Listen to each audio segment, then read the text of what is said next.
বেটা পাগল হয়েছিস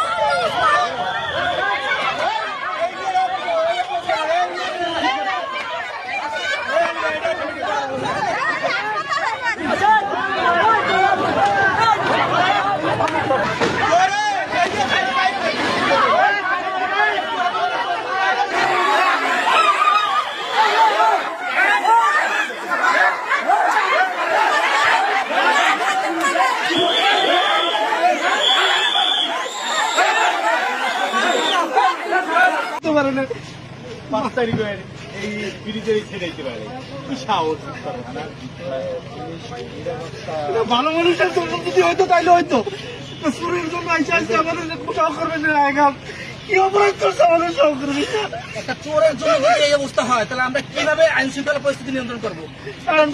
যদি এই অবস্থা হয় তাহলে পুলিশ কিভাবে তার পুলিশিং করবে, কিভাবে সে কি করবে?